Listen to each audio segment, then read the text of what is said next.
and thank you for joining us today. I'm Dan Cole, President of the American Society of Anesthesiologists. We are here to discuss a Department of Veteran Affairs proposed policy that removes physician anesthesiologists from surgical care and replaces them with nurses, lowering the standard of care for veterans and risking their lives. This policy change is based on a shortage of some types of physicians in the VA. However, there is no shortage of physician anesthesiologists in the VA.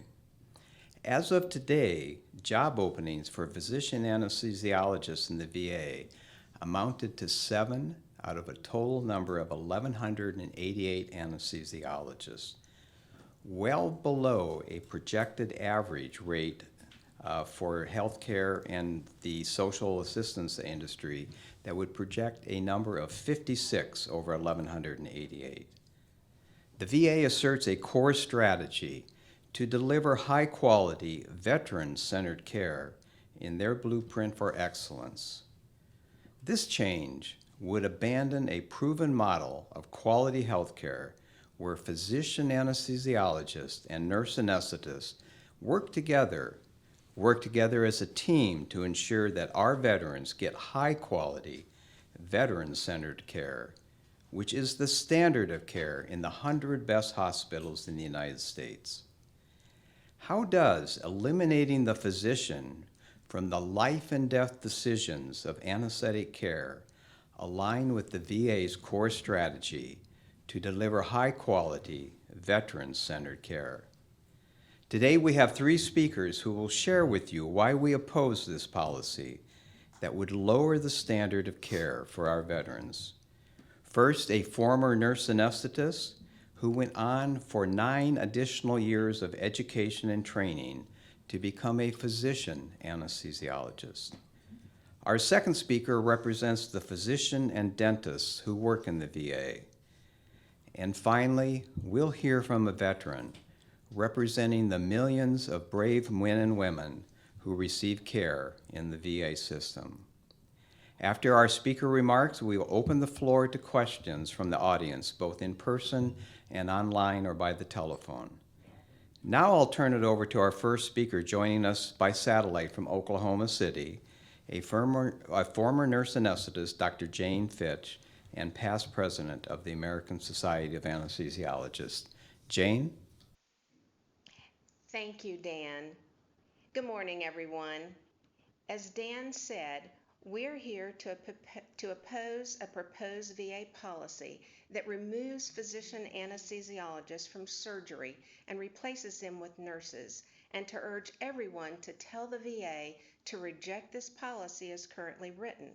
It lowers the standard of care and endangers the lives of those who have served our country. You know, it's interesting that the VA's own internal policy does not support this. The VA's Quality Enhancement Research Initiative, or QUERY, could not discern, and I quote, whether more complex surgeries can safely be managed by nurse anesthetists. I also want to discuss the role of nurses because I think my background provides a unique perspective. As Dan mentioned, before I became a physician anesthesiologist, I was a nurse and a nurse anesthetist. And once you know what it's like providing anesthesia as a nurse and providing it as a physician anesthesiologist, you'll understand why I have such significant concerns for the safety of our veterans. I considered myself very well qualified and well trained, and I believe that the physician anesthesiologists with whom I worked respected me and relied upon me. But I also knew my limits. As good as I was at my job, I knew I didn't have the breadth or the depth of my physician colleagues. This became all the more apparent after 9 additional years of education and training to become a physician anesthesiologist. As a physician who works with nurses and nurse anesthetists, I have the highest regard for them as members of our care team. But when I was a nurse anesthetist, I wanted and I needed physician supervision. Physician anesthesiologists receive 12 to 14 years of additional education, including medical school, and they spend 12,000 to 16,000 hours of clinical training. That's in comparison to nurse anesthetists who do approximately half as many years of education and only approximately 2,500 hours of clinical training. Some never even went to college. When you have a veteran on the operating room table with multiple medical conditions, seconds count. And all those years of education and training can make the difference between the life and death of that veteran or brain damage or no brain damage for that veteran. So for the safety and health of all of our veterans, the proposed policy as currently written must be stopped. All of you today can help us educate the public as to what they can do to help protect safe VA care. The policy was published in the Federal Register May 25th and has a 60-day comment period.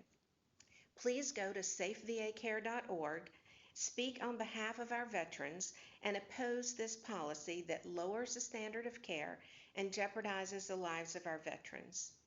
Now I'd like to turn it over to Dr. Samuel Spagnolo, the president of the National Association of Veterans Affairs Physicians and Dentists. Dr. Fitch, pleasure to be here. Thank you for inviting me. I'm the president of the National Association of VA Physicians and Dentists, usually called NAVAP. Our organization dates back to the mid-1970s, and we proudly serve our nation's veterans. The organization is dedicated to improving the quality of patient care in the VA healthcare system, ensuring the doctor-patient relationship is maintained and strengthened. And NAVAP leadership and its members believe that the doctor-patient relationship is sacred, enduring trust, and the delivery of quality healthcare within the VA system depends on preserving and strengthening that relationship. We must reform the VA healthcare system to further improve veterans' healthcare quality and access in the 21st century. And you can visit our website, navap.org, to learn more about our organization. I practice pulmonary and critical care medicine, and I've been caring for veterans on a daily basis for almost 50 years. That's a long time, and I've seen a lot. And I do appreciate being here so I can say a few things today. As I was driving by Arlington Cemetery over this past weekend, Memorial Weekend, it kind of served to remind me why we are really here today. And so I threw away what I had written last week, and I came up with a new speech today. We're here really to speak about how we care for those people who have risked their lives for this nation and have suffered dearly for it. Anytime change is contemplated, any change in anything, it is natural and appropriate to ask why. Why? How will it improve the status quo? Change in the VA healthcare system is critically needed. But the 27-page policy statement just published by the VA will not improve healthcare. It will permanently establish a second, lower level of care in which physicians are not making critical care decisions. I urge you to read the Federal Register or the document the VA published that went into the Federal Register. I know well what happens in acute care hospitals on a daily basis. I've been there for almost 50 years. Patients may look to be doing very well, and only a few seconds later, they're at death's doorstep. Patients in the operating suite are some of the most fragile patients, and they deserve the highest, most sophisticated level of care that this great nation can provide. When a surgeon, picture this, when a surgeon has his hands inside somebody's heart. They have to know that the person at the head of the table can handle any emergency situation that occurs. Think about that. I work closely with and I respect all the advanced practice nurses. Believe me, I do. I work with them every day. The merits of this new policy must be weighed on whether or not it improves veterans' health care. I don't see it. I do not see that. Now, I tried to read this policy very carefully, but it is so filled with legal jargon. It is going to take 10 Harvard lawyers to decipher it before it can be fully implemented. I urge you to read the document.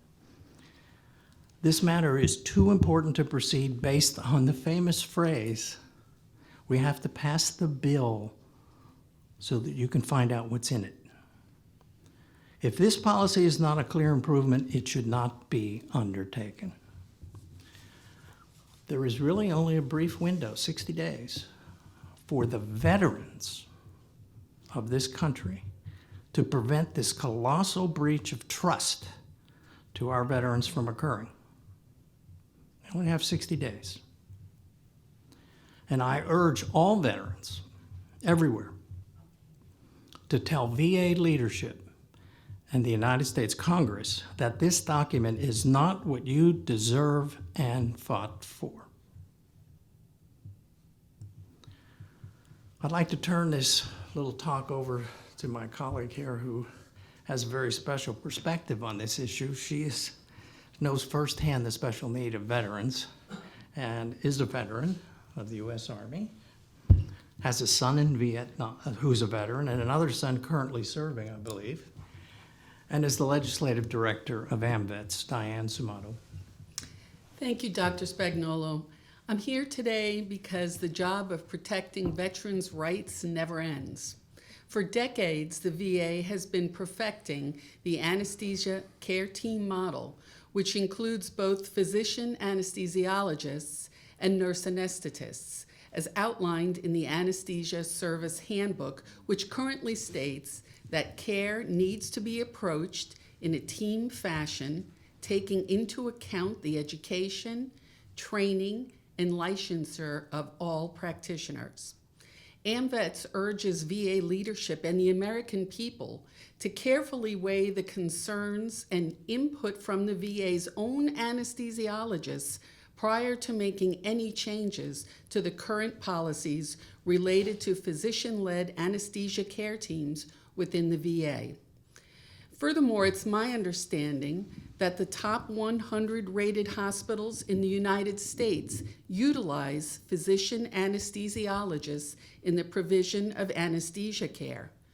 And AMVETS wants to know, do our veterans deserve any less? We don't think so. Because high-quality health care for our veterans is of paramount importance to AMVETS, and given the health difficulties of the veteran population, we're apprehensive that these proposed changes may have unforeseen adverse implications for the health of our veterans.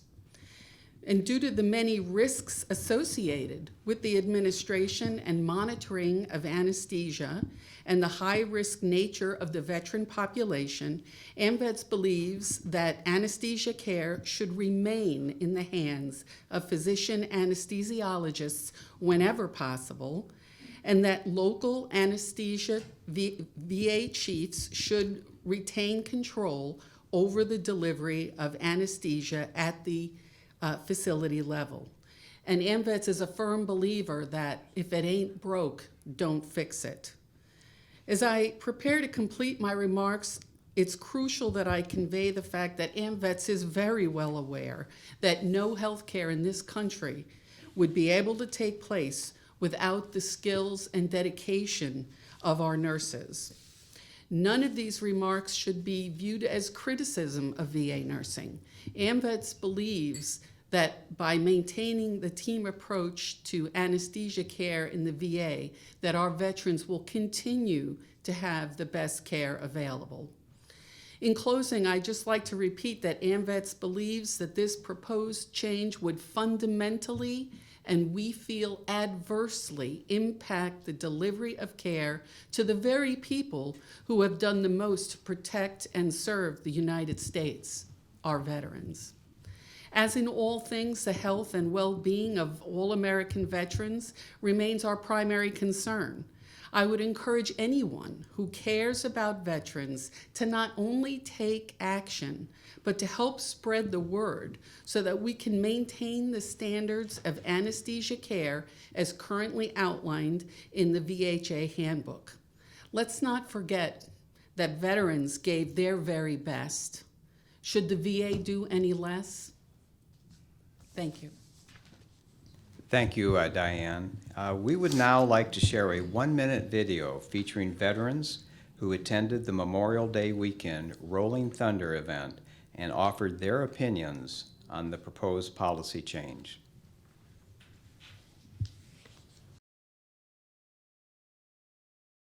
They don't have the training, do they? A nurse to do the doctor's job during surgery? Are you serious? Not going to work. I think the veterans deserve 100% of the best care they can get without any substitutions. We gave them our best. They should give us their best. Thank you. And we'll now open the floor up to questions. If you have a question for our speakers, please raise your hand and we'll bring you a microphone. I want to emphasize the microphone because we have this on webcast and by teleconference, and the people that are joining us remotely will not be able to hear your question without a microphone. Participants on the webcast or telephone can type their question in or converse with the individual on the telephone back there, and we'll read them aloud. Any questions?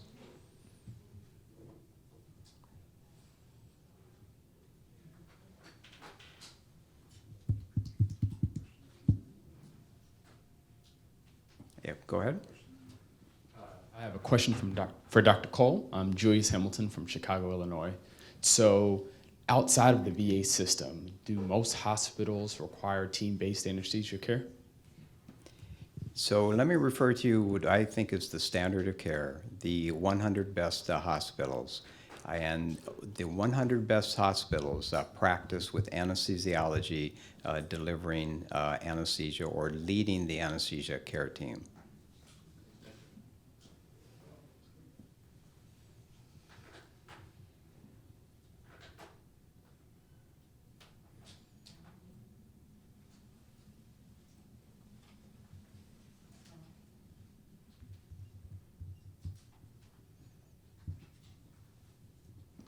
So I think we're good. With that, we'll hang around if there are any individual questions, but thank you so much for attending.